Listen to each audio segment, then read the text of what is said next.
दिदी जानु हुँदैछ हो अन्त लु भाइ भन तिमी ऊ जाँदैछ उलाई बात गर्नु उसले भनिसक्यो तिमी भाइ भन्नु न त बिदाई छ ल नानालाई राम्ररी जानु तिमी यो मल चाहिँ मेरो यो मल चाहिँ मेरो भन्दैछ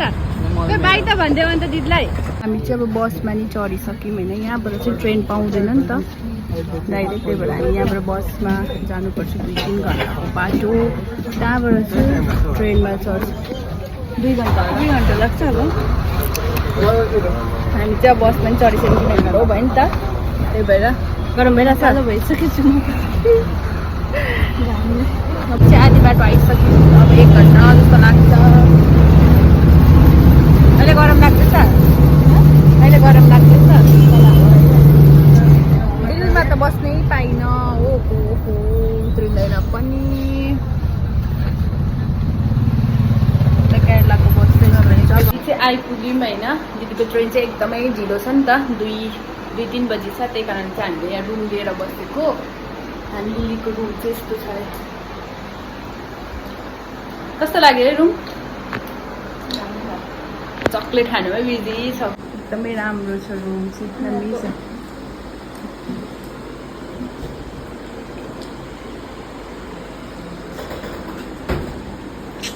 मजाले रहेछ यो चाहिँ सावर जेल पनि रहेछ यहाँ होइन अन्त यो अर्को रहेछ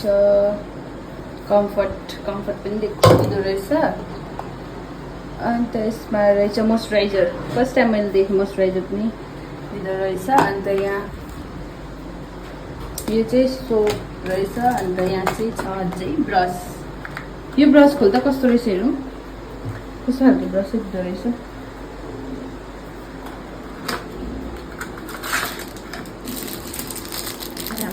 ब्रस पनि दिँदो रहेछ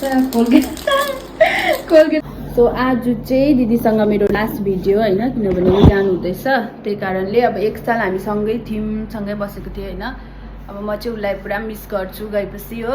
उसले चाहिँ मलाई मिस गर्छ है गर्दैन किन घरमा गएपछि त अब खोइ फ्यामिलीहरू भेटेपछि कहाँ मिस गरिबस्छ होला त होइन त मिस गर्छस् भनेको खाना अर्डर गरेको थियौँ आइ पनि सक्यो होइन यहाँ छ फ्राई राइस यो चाहिँ हो बिरयानी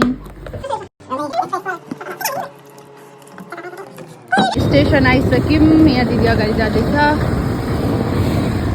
यही छ स्टेसन चाहिँ अब दिदीलाई छोडिदिइराख्ने भाइहरू आएको छ अरे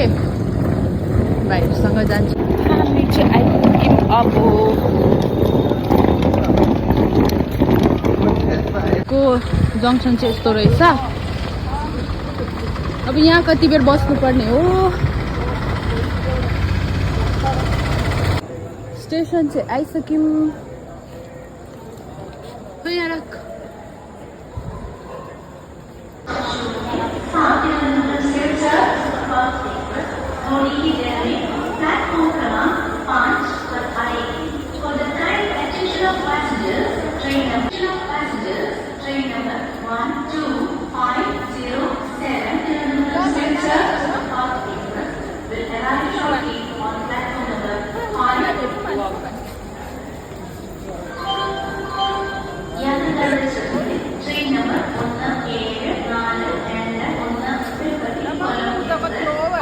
दिदीलाई छोडेर निस्केको हामी चाहिँ